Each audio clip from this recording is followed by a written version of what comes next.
Welcome back to a short bonus video. Lucky you. I've slotted this extra video in because I've mentioned our portal a few times in this series and I wanted to give you a super quick tour of it.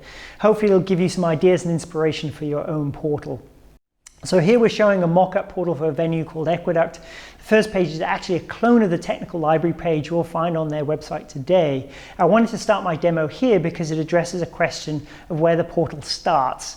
You might have technical documents on your corporate website today and you may wonder whether that can be supported as well. Well, the answer is clearly yes. We've designed our portal to handle both private authenticated pages and also public pages like this, whatever you need. We obviously don't want to take over your corporate website, but we can take over the technical pages from it if required. If I log in though, then we're going to go into a more bespoke area that's customized to my particular firm.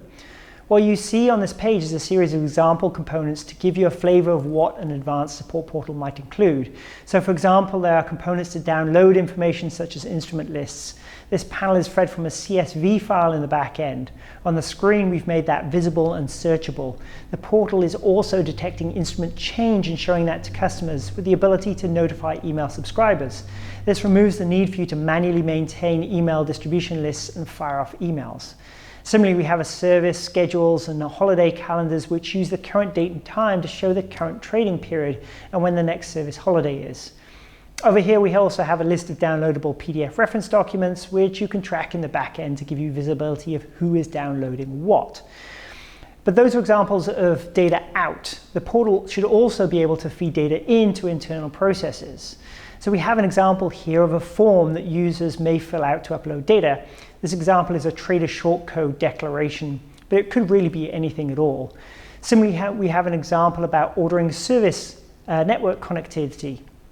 So for example, I might raise a request for production connectivity via the Activity network. The form would capture my source IP address and port and perhaps some other information.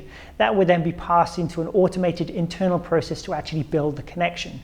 If it's handled in Jira or ServiceNow today, then no problem. The portal would simply hook into those existing processes rather than trying to replace them. Similarly, I might want to declare a fixed comp ID here that would trigger some sort of process on the back end to configure internal systems.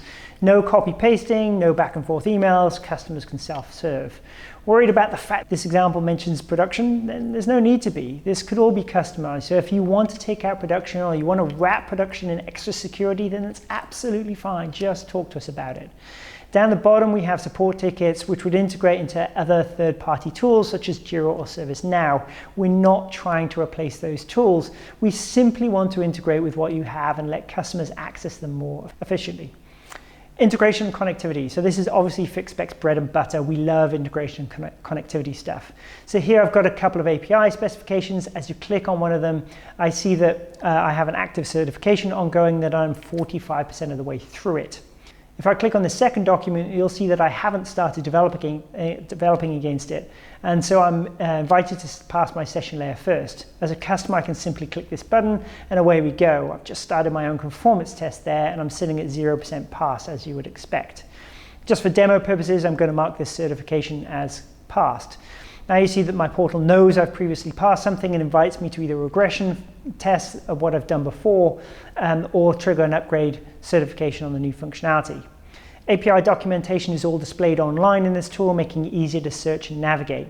Pretty soon this is how all API documentation will be laid out. In fact, the vast majority of REST APIs is already displayed like this. Want to go one step further though, and so we've also included the ability to watch your own fixed traffic within this tool. If I select my comp ID here, we'll see a real-time picture of my messages flowing into and out of a test environment I'm connected to. Click an individual message, receives the fully decoded version as well as any errors. So this gives customers a real-time window into what's going on and the ability to self-diagnose the majority of fix issues. If I'm currently certifying against this spec, I can open up my test panel and step through conformance in real time. Here we're looking for a logon scenario, for example. When we see that message come in, the evidence is captured automatically.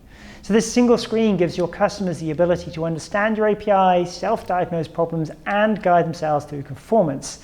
Doesn't that seem like it would save you a lot of time?